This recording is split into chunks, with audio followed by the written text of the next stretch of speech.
Hi guys, welcome to விஷோ info. Pasta எப்படி செய்கிறதுன்னு பார்க்கலாங்க. வீடியோக்குள்ளே போகிறதுக்கு முன்னாடி நீங்கள் இன்னும் நம்ம சேனலை சப்ஸ்கிரைப் பண்ணுங்கள். அப்படியே பக்கத்தில் இருக்கிற பெல் ஐக்கானை கிளிக் பண்ணுங்கள். அப்போ தான் நான் போஸ்ட் பண்ணுற வீடியோ எல்லாத்தையும் நீங்கள் உடனே பார்க்கலாம். வீடியோக்குள்ளே போகலாங்க. மேக்ரோனி பாஸ்தா செய்ய போகிறோம். அதுக்கு தேவையான பொருள்லாம் பார்க்கலாம். பாஸ்தா தேவையான அளவுக்கு எடுத்துக்கலாம். எந்த டிசைனாக இருந்தாலும் நமக்கு பிடிச்ச மாதிரி செலக்ட் பண்ணிக்கலாம். நான் இப்போ இந்த பாஸ்தா எடுத்து வச்சுருக்கேன். அதுக்கப்புறம் onion, tomato, green chilli, garlic, coriander leaves, cheese, salt, chili flakes, tomato ketchup, chili powder, turmeric powder, coriander powder. இதுதான் இதுக்கு தேவையான பொருட்களுங்க. பாஸ்தா நம்ம வேக வச்சு எடுத்துக்கணும். நூடுல்ஸை வேக வச்சு எடுப்போம் பார்த்திங்களா, அந்த மாதிரி செஞ்சுக்கலாம். ஒரு பேனை ஹீட் பண்ணி அதில் தண்ணி ஊற்றி வச்சுருக்கேங்க. இதில் நம்ம ஒரு 1/2 டீஸ்பூன் ஆயில் சேர்த்துக்கலாம். எப்போ நூடுல்ஸுக்கு செய்கிற அதே மெத்தட் தாங்க. அதுக்கப்புறம் ஒரு பிஞ்ச் உப்பு சேர்த்துக்கலாம். இந்த தண்ணி பாருங்கள், நம்ம தண்ணியில் ஆயில் சால்ட்டு போட்டு ஹீட் பண்ணி வச்சுருந்தோம். இப்போ தண்ணி நல்லா கொதிக்க ஆரம்பிச்சிருச்சு. இப்போ நம்ம ரெடியாக எடுத்து வச்சுருக்கிற பாஸ்தாவை இதில் சேர்த்துக்கலாங்க. இது நல்லா ஒரு 5 to 7 மினிட்ஸ் நல்லா கொதிக்கணும். அப்போ தான் நல்லா வெந்து வரும். வேகட்டுங்க, பார்க்கலாம். பாருங்கள், சூப்பராக வெந்துருச்சு. கரெக்டாக நமக்கு தேவையான பக்குவத்துக்கு ரெடி ஆகிடுச்சிங்க. இப்போ இதில் இருக்கிற தண்ணியெல்லாம் ஃபில்ட்ரு பண்ணி எடுத்துக்கலாம். ஓவர் குக் பண்ணிடக்கூடாது. இது கரெக்டான பக்குவங்க. இப்போ இதில் இருக்கிற தண்ணியெல்லாம் ஃபில்ட்ரு பண்ணி ரெடியாக எடுத்து வச்சுக்கலாங்க. பாஸ்தா ஃபில்ட்ரு பண்ணி எடுத்து வச்சாச்சுங்க. இப்போ எப்படி செய்கிறதுன்னு பார்க்கலாம். ஒரு பேனை ஹீட் பண்ணிக்கலாங்க. இதில் ஒரு 2 டீஸ்பூன் ஆயில் சேர்த்துக்கலாம். பத்தலைன்னா அப்புறம் கூட சேர்த்துக்கலாங்க. நம்ம சேர்த்த ஆயில் ஹீட் ஆகட்டும்.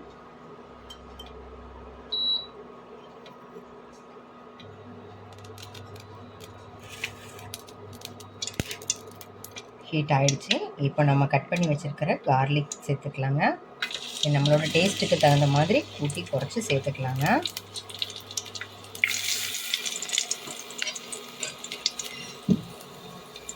இதை நல்லா மிக்ஸ் பண்ணிக்கலாம். ஒரு செகண்ட் வதங்கட்டும். பாருங்கள், இது வதங்கிட்டுருக்கு. இப்போ அடுத்தது நம்ம க்ரீன் சில்லிஸ் கட் பண்ணி வச்சுருக்கோம்னா அதை சேர்த்துக்கலாம். க்ரீன் சில்லி உங்களுக்கு வேணான்னாலும் நீங்கள் ஸ்கிப் பண்ணிடலாம். இப்போ இதை நல்லா நம்ம வதக்கிக்கலாம். இதையும் ஒரு செகண்ட் வதக்கிக்கலாம்.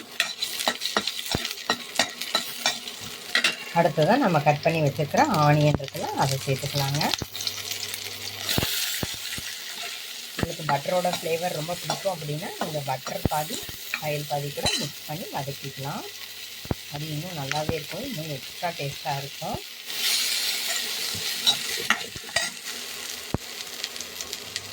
இந்த ரெசிபிக்கு தேவையான உப்பை இந்த ஆனியன் வதக்கும் போதே சேர்த்துக்கலாங்க.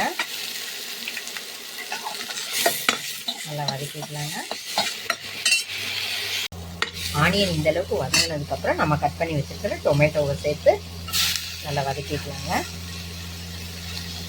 இது ஒரு நிமிஷம் நல்லா வதங்கட்டும். பாருங்கள், நம்ம சேர்த்த பூண்டு, வெங்காயம், தக்காளி இந்தளவுக்கு நல்லா வதங்கணும். ஒரு மாதிரி தொக்கு மாதிரி கரெக்டாக வரணும். அப்போ தான் நம்மளோட பாஸ்தா சூப்பர் டேஸ்ட்டாக இருக்குங்க. இந்தளவுக்கு வதங்கினதுக்கப்புறம் இப்போ நம்ம எடுத்து வச்சுருக்கிற மசாலாலாம் சேர்த்துக்கலாங்க. Coriander powder, chilli powder, turmeric powder எடுத்து வச்சுருக்கோம். அதை இப்போ சேர்த்து அதோட பச்சை வாசனை போக நல்லா வதக்கிக்கலாங்க. இப்போ எண்ணெய் பத்தலைனாலும் சேர்த்திக்கலாம், தண்ணி வேணாலும் ஒரு 2 ஸ்பூன் சேர்த்திக்கலாங்க. இப்போ இது நல்லா இந்த மசாலா இது கூட சேர்த்து நல்லா வதங்கட்டுங்க. நம்ம சேர்த்த மசாலா வெங்காயம், தக்காளி, பூண்டில் இறங்குறதுக்காக நம்ம ஒரு 2 டீஸ்பூன் தண்ணி சேர்த்து நல்லா வேக வச்சுக்கலாங்க. அதோட பச்சை வாசனையும் போயிடும். அதே டயத்தில் நம்மளோட மசாலா இதில் எல்லாம் நல்லா ஸ்ப்ரெட் ஆகுங்க. இது நல்லா ஒரு நிமிஷம் வதங்கட்டுங்க, பார்க்கலாம். பாருங்கள், மசாலாலாம் இந்தளவுக்கு நல்லா வதங்கிடுச்சு. இப்போ நம்ம எடுத்து வச்சுருக்கிற பாஸ்தா, நம்ம வேக வச்சு வச்சுருக்கோம்ல, அந்த பாஸ்தாவை இப்போ சேர்த்துக்கலாங்க. நல்லா மிக்ஸ் பண்ணிக்கலாம். இப்போ நம்ம மொத்தமாக எல்லாமே சேர்த்துட்டோம். பாஸ்தா வேக வைக்கும்போது உப்பு சேர்த்தோம். அப்புறம் இந்த மசாலா வதக்கும் போது உப்பு சேர்த்துருக்கோம். அதனால் நீங்கள் பார்த்து உப்பு சேர்த்துக்கோங்க. அப்புறம் க்ரீன் சில்லி கட் பண்ணி போட்டிருக்கோம். ரெட் சில்லி பவுடரும் சேர்த்துருக்கோம். காரமெல்லாம் உங்களுக்கு தகுந்த மாதிரி நீங்கள் சேர்த்துக்கோங்க. அப்புறம் இப்போ நம்ம சேர்த்துருக்கிற வெங்காயம், தக்காளி இதெல்லாம் உங்கள் சாய்ஸ் தான். இன்னும் ஜாஸ்தியும் பண்ணிக்கலாம், இல்லை இன்னும் கம்மி பண்ணுறதுனாலும் பண்ணிக்கலாங்க. இது நல்லா எல்லாம் இந்த மசாலா, இந்த வெங்காயம், தக்காளி, இந்த பூண்டோட ஃப்ளேவர் எல்லாம் இந்த பாஸ்தாவில் இறங்கணும். அதனால் 1 நிமிஷம் இதை நல்லா மூடி வச்சு வேக வச்சுக்கலாங்க. பாருங்கள், மசாலாவோட நம்ம பாஸ்தா நல்லா மிக்ஸ் ஆகி ரெடியாக இருக்குங்க. இப்போ கடைசியாக நம்ம எடுத்து வச்சுருக்கிற கொத்தமல்லி இலைகள் எடுத்து வச்சுருக்கோம்ல, இதை சேர்த்து மிக்ஸ் பண்ணிக்கலாங்க. இதை சேர்த்து மிக்ஸ் பண்ணிட்டோம்னா ப்ளைன் பாஸ்தாங்க. நிறைய பேருக்கு சீஸ் ஃப்ளேவர் எல்லாம் பிடிக்காது, சாஸ் போட்டால் பிடிக்காது. அப்படி இருக்கிறவங்க இப்படி இந்த ஸ்டேஜ்லேயே பாதி எடுத்துக்கலாங்க. அந்த மாதிரி நான் இப்போ பாதி எடுத்துக்க போகிறேன். பாருங்கள், கொத்தமல்லி இலையெல்லாம் நம்ம சேர்த்து நல்லா மிக்ஸ் பண்ணியாச்சு. இப்போ இந்த ஸ்டேஜில் நம்ம எடுத்து வச்சுருக்கிற கெச்சப் சேர்த்துக்கலாங்க. டொமேட்டோ கெச்சப் எடுத்து வச்சுருக்கோம், அதை சேர்த்துக்கலாம். அடுத்தது சீஸ் எடுத்து வச்சுருக்கோம், அதை சேர்த்துக்கலாங்க.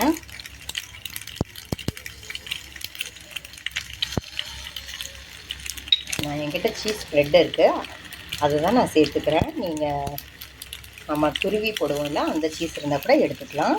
சில்லி ஃப்ளேக்ஸ் சேர்த்துக்கலாங்க. இதையெல்லாம் நல்லா மிக்ஸ் பண்ணிக்கலாம். அவ்வளோதாங்க, சூப்பராக நம்மளோட இந்தியன் பாஸ்தா ரெடி ஆச்சுங்க. இதுக்கு மேலே பட்டர் எல்லாம் உங்களுக்கு இன்னும் பிடிக்குன்னா கூட எக்ஸ்ட்ரா டேஸ்ட்டுக்காக போட்டுக்கலாங்க. டேஸ்ட்டு செக் பண்ணிக்கலாம். ரெடியான பாஸ்தாவை இப்போ நம்ம ஒரு பிளேட்டுக்கு மாற்றிக்கலாங்க. அட்டகாசமாக எம்மியான நமக்கு பிடிச்ச பாஸ்தா, எல்லோருக்கும் பிடிச்ச பாஸ்தா ரெடி ஆயிடுச்சுங்க. இந்தியன் பாஸ்தா ட்ரை பண்ணி பாருங்கள். ஸ்பைசஸ் எல்லாம் உங்களுக்கு கூட குறைச்சி எந்த ஃப்ளேவர் பிடிக்குமோ அது தாராளமாக சேர்த்துக்கோங்க.